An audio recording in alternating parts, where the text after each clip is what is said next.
पहले सुनो आप इस जाहिल को। ये जाहिल ये कहता है कि मोदी कि बांग्लादेश का मुसलमान, पाकिस्तान का मुसलमान भारत में आके हिंदुओं की गर्दन काट देगा। यानी हम अपने आएंगे तो हम भारत में उसके सारे मुसलमान। मेरे प्यारो, दुनियावी फैसला हम बाद में देखेंगे, दुनिया की अदालत हम बाद में देखेंगे, दुनिया के सारे तौर तरीके हम बाद में देखेंगे। मूती समझ आती है? मूत से इस मूती को मैं पैगाम देना चाहता हूं। याद कर लेना इस बात को, समझ लेना इस बात को।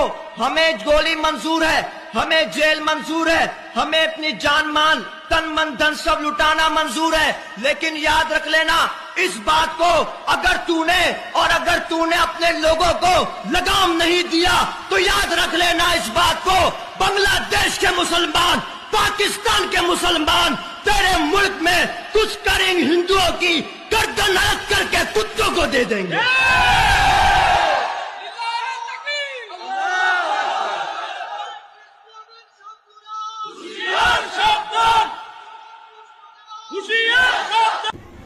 हिंदुओं को, पब्लिकों को, भारत की पब्लिक को फ्री के राशन के चक्कर में दिल्ली की तो बैंड बजा रखी है। फ्री के चक्कर के अंदर हिंदुओं को इतना बेकार बना दिया है और इतना लालची बना दिया है और इतना गिरावा बना दिया है कि हिंदू फ्री के चक्कर में हिंदुओं को ये नहीं पता कि हम आने वाले अपने बच्चों का फ्यूचर बर्बाद करने में लगे और हमारे बच्चों का फ्यूचर बर्बाद हो चुका है। सारी पार्टी का एक ही काम है, इस्लाम को मानने वालों को पालना और नरसंहार कराना। बंगाल के अंदर बंगाली खत्म हो गए, मुस्लिम आ गए, रोहिंग्या बांग्लादेशी। असम के अंदर बांग्लादेशी बढ़े, लेकिन वहाँ की सरकार ने सख्त एक्शन लिया, उन्हें घुसपैठ घोषित करके उनके वहाँ से निकालने के लिए अभियान चला रही है।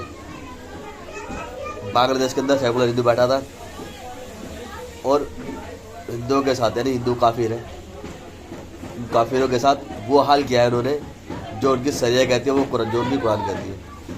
उसी हिसाब से हिंदुओं के साथ स्कैंडल्स किए, सेक्स कांड किए गए, ब्रूटल मर्डर किए गए, गैंग रेप किए गए और उसके बाद उसको जान से मार दिया गया। और हिंदुओं को अभी भी समझ नहीं आ रही है कि हम ऐसी पार्टी को साथ दे रहे हैं जो हिंदुओं का नरसंहार चाहती है। चाहे आम आदमी पार्टी हुई, चाहे वो कांग्रेस हुई, चाहे बहुजन समाज पार्टी हुई, चाहे वो आरजेडी हुई, चाहे वो समाजवादी पार्टी हुई या चाहे वो टीएमसी हुई, सारी पार्टी चाहती है कि हिंदुओं को किस तरह ख़त्म किया जाए। एक बीजेपी ये कह रही है किसी भी तरह बीजेपी की पूरी कोशिश लगे कि हिंदुओं को इकट्ठा कर दो, जात पात के अंदर बांटने वाली। क्रिश्चन थे यानी कि अंग्रेज, उसके बाद मुगल थे, क्रिश्चन थे, मुगल यानी कि मुसलमान। कांग्रेस मिक्स ब्रीड है दोनों की। और सभी पार्टी चाहती है कि हम बैठे, हमारे बच्चे बैठे, उसके बाद उसके बच्चे बैठे। लेकिन उन पार्टियों को ये नहीं पता, जिस तरह 56 कंट्री बनी थी ना मुस्लिम, वो सिर्फ इसी सत्ता बनी थी कि जिस देश में गए 4 शादी, 40 बच्चे, अपनी पॉपुलेशन बढ़ाई, वहाँ से जिनका अस्तित्व था उनको भगा दिया। जो बांग्लादेश में हुआ वो हर देश में करा उन्होंने, तब जाके 56 कंट्रीज बनी। और उसके बाद अपना बंदा बैठा दिया और उस देश का नाम बदल दिया गया। और ये काम भारत में भी होना है, जल्द ही होना है। होगा जब हिंदू चमचागिरी करेगा, 2 रुपये राशन के चक्कर में, टमाटर प्याज के चक्कर में हाय करेगा। कभी कोई मुस्लिम समाज नहीं कहता कि मुझे 2 रुपये आलू प्याज टमाटर सस्ता चाहिए। वो अपना व्यापार करते हैं, अपना काम करते हैं, चाहे वो पंचर काम ही क्यों ना हुआ, करते अपना ही है, सरकार के आगे हाथ नहीं फैलाते। लेकिन सरकार ने ऐसी पॉलिसी बना रखी है, अगर वो काम भी ना करे ना तो उनकी पूरी ज़िंदगी बैठ के खाएंगे। वो बनाई पॉलिसी कांग्रेस की थी। लेकिन हिंदुओं को अभी भी समझ नहीं आ रहा है, हिंदू की बहन बेटों के साथ गलत काम हो रहा है, खुली धमकी जाती है, खुले मर्डर किए जाते हैं, लेकिन कोई पार्टी साथ नहीं देती। लास्ट में आता कौन है बचाने के लिए? बजरंग दल, आरएसएस, विश्व हिंदू परिषद। फिर ये बचाने आते हैं कि हमें बचाओ, हमें बचाओ। पहले आप ऐसे विधायकों को, ऐसे मंत्रियों को बिठाते क्यों जो वोट के टाइम आते हैं और हिंदू को गाली बकते हैं? आज आधे से ज़्यादा पार्टी के लोग हिंदू को गाली बकते हैं। हिंदू समाज को गाली बकते हैं और उनकी औकात नहीं है कि कुरान के ऊपर जो उनमें लिखी हुई बातें, घटिया बातें लिखी हुई है, उसके अंदर उल्टी सीधी बातें लिखी है, उसके ऊपर कोई डिबेट नहीं करता, ना कोई बोल सकता। क्यों? उन्हें पता अगर मैं बोलूँगा तो मुझे वोट नहीं मिलेगा, मुझे वोट बैंक नहीं मिलेगा। और हिंदू के ऊपर सब बोल देते हैं। उसको बोलेंगे तो पता कल मैं घर के आगे 10 बंदे खड़े जाएंगे और नारे लाएंगे सर तरफ से जुदा के। उसे पता हिंदू चूतिया है, हिंदू कुछ नहीं कर सकता। हिंदू बैठ के कोने में बैठा रहेगा, हिंदू कुछ नहीं कर सकता। अभी हिंदू ने अच्छा काम करा कि एक इंसान ने भी, मुस्लिम समाज का था, उसने दुर्गा पूजा में मूर्ति को, दुर्गा माता की मूर्ति को उन्होंने तोड़ा फोड़ दिया। उसका हिंदू ने उसको उसकी औकात दिखा दी। और ये जाहिल कह रहा है कि बांग्लादेश का मुसलमान, पाकिस्तान का मुसलमान आएगा और तुम्हारे देश में उसको हिंदू को जान से मार देगा, तो तुम्हारी औकात ये है, दिखा रहा है। समय है, समझ जाओ, इकट्ठे हो जाओ और सेकुलर से बच जाओ। तो जात पात बांटने वाले यही लोग थे और ये पार्टियाँ काम कर रही है।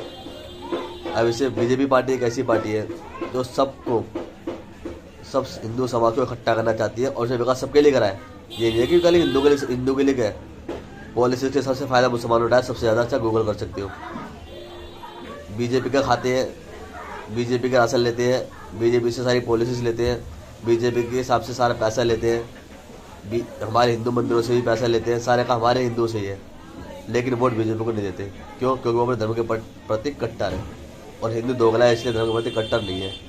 हिंदू सो रहा है, जहाँ सो रहा है वहाँ कट रहा है, वहाँ बट रहा है, वहाँ पिट भी रहा है। जहाँ जगा हुआ है वहाँ किसी को औकात नहीं है। तो इन जैसे दो कोड़ी के जो बोलते हैं ना, इनको जॉब भी हिंदू ही देगा। मोदी जी अपना काम कर रहे हैं, उनको पता नहीं औकात कैसे दिखानी है जो ये गलत काम कर रहे हैं। केरल में सरकार कांग्रेस की है, हिंदू के साथ गलत काम हो रहे हैं। कर्नाटक में सरकार कांग्रेस की गलत काम, मणिपुर में सरकार मिक्स है, लेकिन क्रिश्चियन, बंगाल के अंदर ममता बनर्जी है, उसने तो हिंदू को ख़त्म ही कर रखा है। तो अभी भी समय है, समझ जाओ। नहीं तो जो होगा ना उसके जिम्मेदार आप खुद होगे। क्योंकि 2 रुपये प्याज टमाटर के चक्कर में हमने अपने बच्चों का फ्यूचर ख़राब कर दिया, आने वाले बच्चों का, जो बच्चे भी जवान होने वाले हैं। तो सबसे एक यही गुजारिश है कि जब भी कोई काम होता है, मुसलमान हिंदू को काटने के लिए ये नहीं सोचता कि तो कौन सी जात का, कौन सी बिरादरी का है, और वो हिंदू काटता है, सिर्फ कहेगा कि हिंदू काफिर है। तो हिंदू क्यों नहीं इकट्ठा होता।